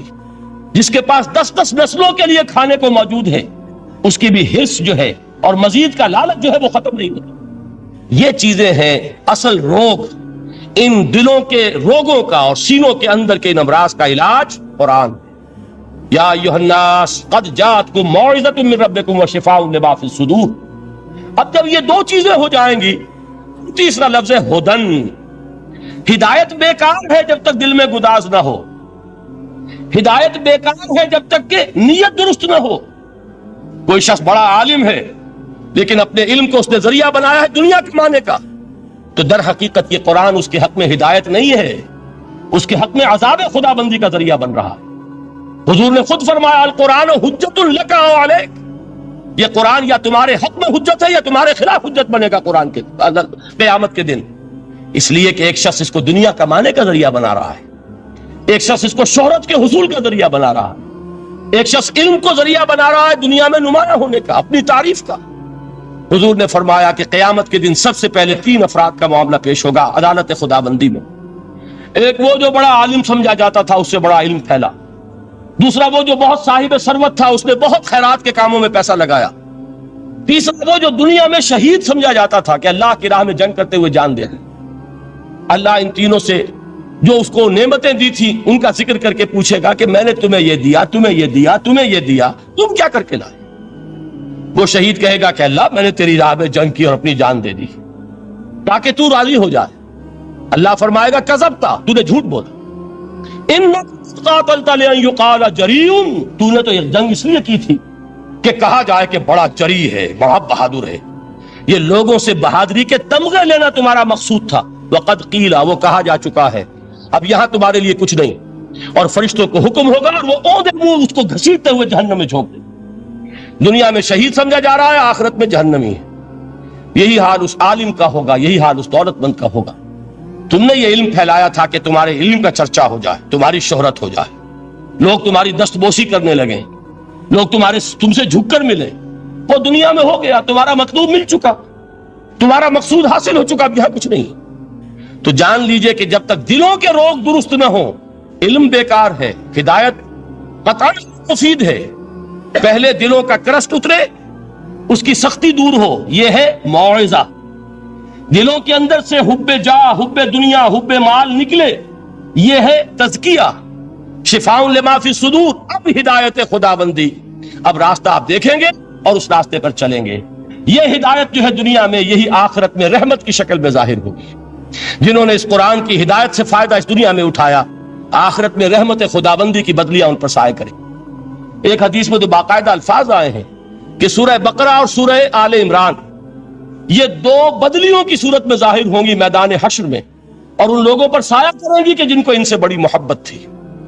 یہ چار الفاظ نوٹ کر لیجئے اسی ترتیب کے ساتھ: یا ایھا الناس قد جاءتکم موعظۃ من ربکم وشفاء لما فی الصدور وہدی للمؤمنین قل بفضل اللہ وبرحمتہ۔ اے نبی کہہ دیجئے یہ اللہ کا بڑا فضل ہے، لوگوں سمجھو، اس کی بڑی رحمت کا ظہور ہوا ہے اس قرآن کی شکل میں، اس کی رحمت کا مظہر عظم قرآن ہے، اس کے فضل کا سب سے بڑا ثبوت قرآن ہے۔ فَبِذَلِكَ فَلْيَفْرَحُوا، اس پر انہیں خوشیاں منانی چاہیے۔ اترانا ہے تو اس پر اترائیں کہ اتنی بڑی دولت ہمارے پاس ہے، اتنا بڑا احسان ہے جو اللہ نے ہم پر کیا ہے۔ فَبِذَلِكَ فَلْيَفْرَحُوا هُوَ خَيْرٌ مِّمَّا يَجْمَعُونَ، جو چیزیں یہ جمع کرنے کی فکر کر رہے ہیں ان سے کہیں زیادہ قیمتی یہ قرآن ہے۔ کاش کہ یہ دو آیات ہی ہمارے قلب کے اوپر یہ کندہ ہو جائیں۔ پہلی بات میں نے عرض کی تھی، اس کا شعور ہر ایک کے لیے ممکن نہیں، اس کا باطن بیدار ہو چکا ہو۔ لو انزلنا هذا القرآن على جبل لرأيته خاشعا متصدعا من خشیۃ اللہ، جن کی ارواح بیدار ہو چکی ہوں وہ قرآن کی اس تاثیر کو محسوس کریں گے۔ لیکن یہ دوسری چیز ہے کہ جو ہمارے لیے پریگمیٹک پہلو سے، عملی اعتبار سے، افادے کے اعتبار سے یہ چار الفاظ اور رحمت اور فضل خدا بندی کا سب سے بڑا مظہر، اور خوشیاں کرو کہ اللہ کی یہ نعمت تمہارے پاس موجود ہے۔ اب وہ تیسرا مقام ہے سورہ رحمان کا، بڑی چھوٹی چھوٹی آیات۔ آپ نے سنا ہوگا حضور نے سورہ رحمان کے بارے میں فرمایا ہے، سورۃ الرحمان عروس القرآن، یہ سورہ رحمان جو ہے یہ قرآن کی دلہن ہے۔ جیسے دلہن کو آپ خوشنما لباس پہناتے ہیں، آراستہ پیراستہ اس کو گہنے اور اس کو زیور پہناتے ہیں، تو جس طریقے سے سجاتے ہیں آپ دلہن کو، اللہ تعالیٰ نے ایک سورت قرآن مجید میں یہ ایسی رکھی ہے سورہ رحمان کہ اسے خوب سجایا ہے۔ اس میں الفاظ کا در و بست، اس کا اپنا ایک ڈیوائن میوزک ہے۔ وہ تو اللہ تعالیٰ قراء جو ہے، خاص طور پر مصر کے قراء، اللہ تعالیٰ ان پر رحمت نازل فرمائے، ان کی خطاؤں سے درگزر کرے۔ جس طرح قرآن کے انٹرنسک میوزک کو انہوں نے واضح کیا ہے۔ واقعہ یہ ہے کہ اگر یہ لوگ نہ ہوتے، شیخ عبد الباسط محمد عبد الصمد، شیخ محمود خلیل الحصری، یہ لوگ کہ جنہوں نے قرآن کے اس غنا، میوزک، یہ لفظ جو ہے آپ حیران نہ ہو کہ میں یہ کوئی شاید توہین کر رہا ہوں قرآن کی، حضور نے یہ لفظ استعمال کیا، تغنو، اس قرآن کو اچھی سے اچھی خوش الحانی کے ساتھ پڑھو۔ من لم یتغن بالقرآن فلیس منا، جو قرآن کو بہتر سے بہتر انداز میں، اچھی سے اچھی آواز میں، خوش الحانی کے ساتھ پڑھنے کی کوشش نہیں کرتا، وہ ہم میں سے نہیں ہے۔ بلکہ ایک مرتبہ حضور رات کے وقت آپ گشت پر تھے اپنے ساتھیوں کے حالات معلوم کرنے کے لیے۔ حضرت ابو موسیٰ اشعری رضی اللہ تعالیٰ عنہ ایک صحابی ہیں، ان کے گھر کے پاس سے گزر ہوا، وہ رات کو تہجد پڑھ رہے تھے، کھڑے ہوئے کیف کے عالم میں قرآن تلاوت کر رہے ہیں۔ حضور کو بہت پسند آئی ان کی قرات، کافی دیر تک وہاں کھڑے سنتے رہے۔ اب انہیں کیا پتا کون سن رہا ہے۔ بالکل اسی طرح سمجھ لیجئے ایک بات یاد آئی ہے، حضور فرماتے ہیں کہ جس طرح کان لگا کر اللہ قرآن کو سن، کسی چیز کو نہیں سنتا۔ ہمیں نظر نہیں آتا نا، ہمیں معلوم نہیں، ہم قرآن پڑھ رہے ہیں تو سننے والا کون ہے؟ سب سے زیادہ کان لگا کر خود اللہ۔ یہاں اس لیے مجھے یاد آیا کہ ابو موسیٰ اشعری کو کیا پتا تھا کہ کون سن رہا ہے۔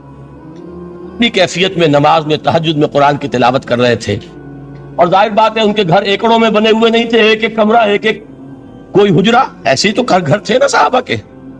لہذا حضور پاس سے گزرے، آواز آئی، کافی دیر سنتے رہے۔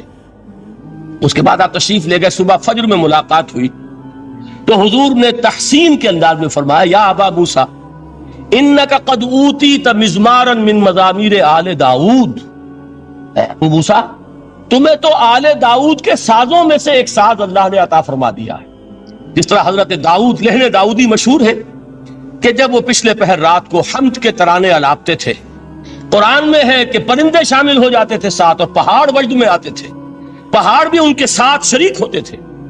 تو جس طرح کا اللہ نے ان کو لہن عطا فرمایا تھا، حضور نے تحسین کے انداز میں فرمایا ہے ابو موسیٰ اشعری، اللہ نے تمہیں بھی آل داؤد کے سازوں میں سے ایک ساز عطا فرمایا۔ بہرحال قرآن مجید کا جو یہ میوزک ہے، قرآن کے الفاظ کا جو حسن ہے، جہاں تک حسن معنوی ہے وہ تو ہر لفظ میں ہے، لیکن یہ حسن ظاہری، حسن صوتی، حسن لفظی، یہ اپنے کلائمیکس پر آپ کو نظر آئے گا سورہ رحمان میں۔ لیکن قرآن میں یہ سورت اس اعتبار سے بھی ممتاز ہے، اس کی 4 آیات پر ذرا توجہ کریں گے، عجیب حقائق سامنے آئیں گے۔ جہاں یہ قرآن مجید کے حسن صوت اور حسن لفظی کی معراج ہے، وہیں اس کی پہلی 4 آیات میں 4 چوٹی کی چیزوں کا ذکر ہے، سب سے اونچی چیز ہے۔ پہلی آیت کیا ہے؟ الرحمن، ایک آیت ہو گئی۔ رحمان کیا ہے؟ اللہ کا نام ہے۔ کبھی آپ نے غور کیا اللہ کے ناموں میں سب سے پیارا نام کون سا ہوگا؟ رحمان۔ کیوں؟ اس کا مادہ کیا ہے؟ ہمیں سب سے بڑھ کر جس چیز کی ضرورت ہے وہ کیا ہے؟ رحمت خداوندی۔ نام اچھی طرح سن لیجئے اس حضور کی قول کو۔ حضور فرماتے کوئی شخص جنت میں مجرد اپنے عمل کی بنیاد پر داخل نہیں ہو سکے گا جب تک کہ رحمت خداوندی دستگیری نہ کرے۔ کسی صحابی نے بڑی ہمت اور جرات کا ثبوت دیا کہ پوچھ لیا کیا حضور آپ بھی؟ جب آپ نے فرمایا کوئی شخص داخل نہیں ہو سکتا جنت میں محض اپنے عمل کی بنیاد پر جب تک کہ رحمت خداوندی جو ہے وہ دستگیری نہ فرمائے۔ پوچھا گیا کیا آپ بھی؟ آپ نے فرمایا ہاں میں بھی۔ آپ اندازہ کیجئے کہ اگر محمد الرسول اللہ بھی رحمت خداوندی کے ضرورت مند ہوں تو تاب دیگراں چہ رسد، ہماری تو سب سے بڑی ضرورت رحمت خداوندی ہے۔ اب یہ رحمت جو ہے قرآن مجید میں اللہ تعالیٰ کی یہ شان 2 الفاظ کے ذریعے سے آتی ہے، رحیم اور رحمان۔ اور کوئی مادہ نہیں ہے جس سے 2 نام بنتے ہوں اللہ کے، لیکن یہ مادہ ہے واحد رحمت کا کہ جس سے رحمان بھی ہے رحیم بھی ہے۔ رحیم صفت مشبہ ہے، رحمت دائم ہو جائے گی، مستقل ہوگی تو رحیم کہیں گے۔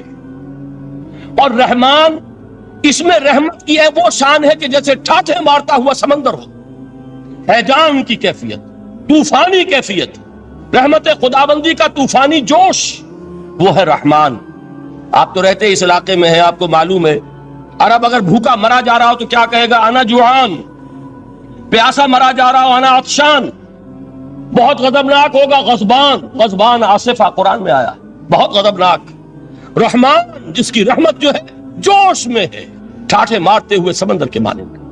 تو یہ اللہ تعالیٰ کے ناموں میں سب سے پیارا نام۔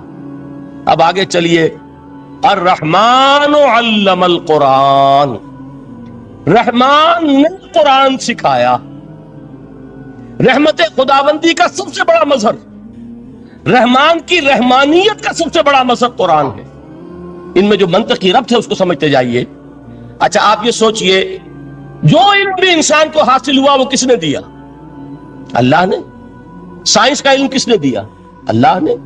علم آدم الاسماء کلھا، وہ علم الاسماء جو حضرت آدم کو دے دیا گیا تھا ازل میں، یہ اسی کا ظہور ہے، یہ اسی کی ایکسفولیشن ہے جو ہو رہی ہے اور ہوتی رہے گی ابھی۔ اور دوسرے علم ہے وہ کس نے دی؟ اللہ نے دی۔ لا یحیطون بشیء من علمہ الا بما شاء، مخلوق میں سے کوئی اللہ کے علم میں سے کسی شے کا احاطہ نہیں کر سکتا مگر وہ جتنا اللہ دینا چاہے۔ لیکن یہ کہ تمام علوم میں چوٹی کا علم قرآن، نوٹ کرتے جائیے، اب چوٹی کی چیزیں جمع کیجئے۔ اللہ کے ناموں میں چوٹی کا نام رحمان، اللہ نے جو کچھ انسان کو سکھایا اس میں چوٹی کا علم قرآن۔ خلق الانسان، انسان کو پیدا فرمایا۔ سوال یہ کہ حیوانات کو کس نے پیدا فرمایا؟ آسمان کس نے پیدا کیے؟ زمین کس نے پیدا کی؟ فرشتے کس نے پیدا کیے؟ کیا مطلب خلق الانسان؟ اس کی تمام مخلوقات میں اس کا کلائمیکس، اس کی تخلیق کی معراج، اس کے تخلیق کا نقطہ عروج انسان ہے۔ یہ ہے کہ جو مسجود ملائک بنا ہے۔ وَلَقَدْ كَرَّمْنَا بَنِي آدَمَ وَحَمَلْنَاهُمْ فِي الْبَرِّ وَالْبَحْرِ وَرَزَقْنَاهُمْ مِنَ الطَّيِّبَاتِ وَفَضَّلْنَاهُمْ عَلَى كَثِيرٍ مِّمَّنْ خَلَقْنَا تَفْضِيلًا۔ تو تخلیق میں سب سے اونچی تخلیق انسان کی، علموں میں سب سے اونچا علم قرآن کا، اللہ کے ناموں میں سب سے اونچا نام رحمان. اب آئیے چوتھی چیز، علمہ البیان، انسان کو بیان کی صلاحیت عطا فرمائی. کیا اور کوئی صلاحیت عطا نہیں کی؟ بینائی کس نے دی؟ اللہ نے. اسی طریقے سے سماعت کس نے عطا فرمائی؟ اللہ نے. کتنی فیکلٹیز ہیں، کتنے ایکسٹرنل آرگنز ہیں سینس کے، کتنے انٹرنل سینسز ہیں جو اللہ نے دیے ہیں. لیکن یہاں بھی سمجھ لیجئے جتنی فیکلٹیز ہیں ہیومن فیکلٹیز، ان میں ٹاپ کی فیکلٹی جو ہے وہ اسپیچ ہے، کلام ہے، بیان ہے. جن لوگوں نے میڈیکل سائنس کا مطالعہ کیا ہے وہ جانتے ہیں کہ یہ برین ہے، ہیومن برین، اس برین میں جو وہ اوپر ایک زرد سا مادہ ہوتا ہے، گرے میٹر، اس کی ایک کوٹنگ ہوتی ہے، یہ ہائیسٹ ایوالوڈ فارم ہے. اور اس میں سب سے بڑا رقبہ جو ہے وہ اسپیچ سینٹر کہلاتا ہے. اسی لیے انسان کو حیوان ناطق کہتے ہیں. حیوان کے اور انسان کے مابین امتیاز قائم کیا گیا، نطق، گویائی، بولنا. اب یہ کیا چیز ہوئی؟ انسان کی صلاحیتوں میں سے سب سے اونچی صلاحیت. 4 آیتیں ہو گئی نا. اللہ کے ناموں میں سب سے چوٹی کا نام رحمان. اس نے جو علوم پیدا کیے ان میں چوٹی کا علم قرآن. اس نے جو مخلوقات پیدا فرمائی ان میں چوٹی کی مخلوق انسان. انسان کو جو صلاحیتیں اور استعدادات عطا فرمائی ان میں چوٹی کی استعداد بیان. جمع کیجئے نتیجہ کیا نکلے گا؟ وہ نتیجہ ایک حدیث نبوی کی شکل میں سامنے آتا ہے. پہلی حدیث میں نے یہی پڑھی تھی، اس کے راوی کون ہے؟ عثمان ابن عفان. میں حیران ہوتا ہوں وہ قافیہ یہاں بھی موجود ہے، رحمان، قرآن، بیان، انسان، عثمان، عفان. باپ کا نام بھی اسی وزن پر ہے، عثمان ابن عفان. عن عثمان ابن عفان رضی اللہ تعالی عنہ قال قال رسول اللہ صلی اللہ علیہ وسلم. حضرت عثمان شہید مظلوم ذو النورین رضی اللہ تعالی عنہ فرماتے ہیں کہ اللہ کے رسول صلی اللہ علیہ وسلم نے فرمایا، خیرکم من تعلم القرآن وعلمہ، تم میں سے بہترین وہ ہے جو قرآن سیکھے اور سکھائیں. قوت بیان جو تمہاری ٹاپ فیکلٹی ہے، اس کا استعمال کسی گھٹیا کام کے لیے نہیں ہونا چاہیے. دیکھیے اردو میں محاورہ ہے کہ توپ سے مکھی نہیں ماری جاتی. توپ بنائی گئی ہے کسی بڑی شے کے لیے، مکھی مارنے کے لیے توپ استعمال نہیں ہوتی. یہ قوت بیان جو ہے، جو ٹاپ موسٹ فیکلٹی ہے ہیومن جو فیکلٹیز ہیں ان میں سے، اس کا استعمال بھی ٹاپ موسٹ ہونا چاہیے. قرآن کو بیان کرو. وہ جیسے کہ علامہ اقبال نے کہا ہے، بلکہ غالباً ان کے قبر پر آس پاس جو اشعار لکھے ہوئے ان میں سے ایک یہ بھی ہے، اگر یک قطرہ خونداری، اگر مشتے پرے داری، بیابامن تو آموزم طریق شاہ بازی را. اگر تمہارے اندر ایک قطرہ بھی خون کا ہے اور مٹھی بھر بھی پر اگر اللہ نے دیے ہیں تو میرے پاس آؤ کہ میں تمہیں شہبازی کے طریقے سکھاؤں. اسی طرح جان لیجئے اگر اللہ نے قوت گویائی عطا فرمائی، اگر اللہ نے تمہیں حیوان ناطق بنایا، اگر اللہ تعالیٰ نے تمہیں یہ صلاحیت عطا فرمائی، اس صلاحیت کا مصرف دنیا کو نہ بناؤ، اس صلاحیت کا مصرف اللہ کے کلام کو پھیلانے پر اس کو صرف کرو. خیرکم من تعلم القرآن وعلمہ. خیر جب لفظ آتا ہے بغیر من کے، ورنہ تو آتا خیر من ہو، تو یہ ہوگی کمپیریٹیو جو ایک ایڈجیکٹیو جو ہوتی ہے، لیکن یہ سپرلیٹیو ڈگری ہے جب بغیر من کے ہوگا. خیرکم، دی بیسٹ امنگسٹ یو، جو تم میں بہترین لوگ ہیں وہ کون ہیں؟ من تعلم القرآن وعلمہ، جو قرآن سیکھیں اور سکھائیں، قرآن پڑھیں اور اسے بیان کریں. آج جان لیجئے سب سے بڑی ضرورت اس بات کی ہے کہ آج کا قرآن پڑھیں. آپ حیران ہوں گے کہ یہ کیا کہا اس میں. دیکھیے قرآن اترا ہے 1400 برس پہلے، لیکن تا قیام قیامت نوع انسانی کو جتنے مسائل درپیش ہوں گے ان سب کا حل اس میں ہے. البتہ کھودنا پڑے گا، گہرائی میں اترنا ہوگا. ایک قرآن کی سطح ہے، اس سطح نہیں، اس کی گہرائیوں کے اندر غوطہ زنی کرو. قرآن میں ہو غوطہ زن اے مرد مسلمان. اور آج کا قرآن یعنی آج کی ہدایت جو اللہ نے اس میں رکھی ہوئی ہے، ڈگ اٹ آؤٹ، اس کو نکالو اس کے اندر سے. ابھی میں حدیث تو آپ کو سناؤں گا، اس میں یہ تصور آئے گا سامنے اور واضح ہو کر. آج کے انسان کی رہنمائی اس قرآن سے اخذ کر کے انسان تک پہنچاؤ. یہ ہے فریضہ محمد الرسول اللہ کی امت کا صلی اللہ علیہ وسلم. آپ نے وہ حدیث سنی تھی کہ بلغوا عنی ولو آیۃ. حضور نے خطبہ حجۃ الوداع میں پہلے تو گواہی لی مسلمانوں سے، 1.25 لاکھ کا مجمع جمع تھا. حجۃ الوداع آخری حج، آپ نے اپنے خطبے میں جس کے چند جملے میں سنا چکا ہوں آپ کو ایچ جی ویلز کے حوالے سے، اپنی تعلیمات کے اہم نکات کو بار بار دہرا کر بیان کیا، عمر کیا، اچھی طرح ذہنوں میں اتارا۔ اس کے بعد ایک سوال کیا، الا هل بلغت، لوگوں میں نے پہنچا دیا کہ نہیں؟ اور پورے مجمع نے کہا انا نشهد انک قد بلغت، بلکہ ایک روایت میں الفاظ بڑے پیارے آئے ہیں، انا نشهد انک قد بلغت الرسالۃ وادیت الامانۃ ونصحت الامۃ وکشفت الغمۃ۔ ہاں حضور ہم گواہ ہیں، آپ نے امانت ادا کرنے کا حق ادا کر دیا، رسالت کے فرائض کا حق ادا کر دیا، امت کی خیر خواہی کا حق ادا کر دیا، اور آپ نے گمراہی کے پردوں کو چاک، اندھیروں کو چاک کر دیا۔ 3 مرتبہ حضور نے سوال کیا، 3 مرتبہ جواب لیا۔ پھر آپ نے نگاہ آسمان کی طرف اٹھائی، انگشت شہادت سے 3 مرتبہ اشارہ کیا، اللہم اشہد، اللہم اشہد، اللہم اشہد، اے اللہ تو بھی گواہ ہے، یہ مان ہے کہ میں نے یہ قرآن ان تک پہنچا دیا۔ یعنی جسے آپ انگریزی میں کہتے ہیں سائی آف ریلیف، کہ ایک بڑا بھاری بوجھ آ پڑا تھا، بڑی ذمہ داری تھی، انا سنلقی علیک قولا ثقیلا، اے محمد ہم آپ پر ایک بڑی بھاری بات ڈالنے والے ہیں۔ اے اللہ گواہ ہے کہ وہ بوجھ میرے کاندھے سے اتر گیا، یہ تسلیم کر رہے ہیں کہ میں نے حق امانت ادا کر دیا، تیری امانت تھی میرے پاس یہ کلام، اللہ کا یہ پیغام انسانوں کے لیے نازل ہوا محمد پر صلی اللہ علیہ وسلم، تو امانت کا بوجھ کس کے بارے گرا، کس کے کاندھے پر ہے؟ حضور کے۔ اگر ادا نہ کرتے، ابھی وہ آپ نے آیت سنی تھی، یا ایھا النبی بلغ ما انزل الیک من ربک فإن لم تفعل فما بلغت رسالتہ، یا ایھا الرسول، اے رسول صلی اللہ علیہ وسلم پہنچا دیجیے کچھ